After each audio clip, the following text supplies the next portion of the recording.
আসসালামু আলাইকুম। আশা করি সবাই ভালো আছেন।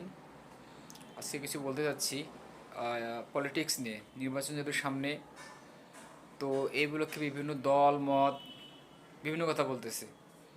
তো বিএনপির সালাউদ্দিন আহমেদ, মির্জা ফখরুল এবং আমির খসরু, এরা কিছু অনেক কথা বলতেছে। তার মধ্যে একটা কথা মনে পড়লো যে এরা জামাত ইসলামীকে বলতেছে যে এরা ধর্ম ব্যবসায়ী।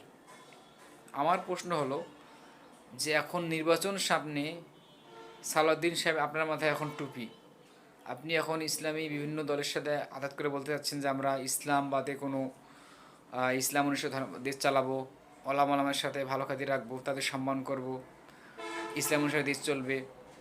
কিন্তু এই কথাগুলো আপনার বিগত সময় কোথায় ছিল, বলেন নাই কেন? তার মানে বোঝাচ্ছে আপনারা প্রকৃত ধর্ম ব্যবসায়ী।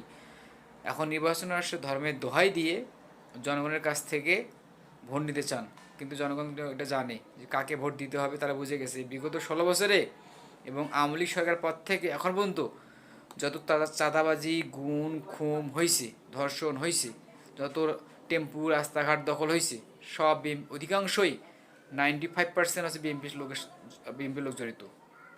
এবং এদেশের জনগণ বুঝে গেছে যে আওয়ামী লীগ যেদিকে যাচ্ছে, বিএনপি ওইদিকে যাচ্ছে, অতএব এদেরকে বয়কট করতে হবে। অতএব এই ধর্ম ব্যবসায়ী যাদের টিকিট বিক্রি করা এসব কথা বলে পাবলিককে ভালো যাবে না। এবং প্রকৃত ধর্ম ব্যবসায়ী কারা, এটা জনগণ বুঝে গেছে। প্রকৃত ধর্ম ব্যবসায়ী হচ্ছেন আপনারা। নির্বাচন আসলে মাথায় টুপি দেন, পাঞ্জাবি পরেন, আর বলেন যে ইসলাম অনুসারে দেশ শাসন চালাবো। আর যখন নির্বাচন শেষ, তখন ভারতের দালালি করেন আওয়ামী লীগের মতো, আর ইমানদার মুসলিমের দেশে ইসলাম অমানানোর কাজ করেন। এটা কখনোই সম্ভব না এবং কখনো মেনেও নেবে না দেশের জনগণ। অতএব জনগণ বুঝে গেছে আগামী নির্বাচনে কাকে ভোট দিতে হবে এবং কাদেরকে ভোট দিলে এদেশের মানুষ নিরাপদ থাকবে, এবং কাদেরকে ভোট দিলে ভারতের দালালি করা হবে না, এবং কাদেরকে ভোট দিলে ধর্ষণ খুন গুম হবে না। আসসালামু আলাইকুম।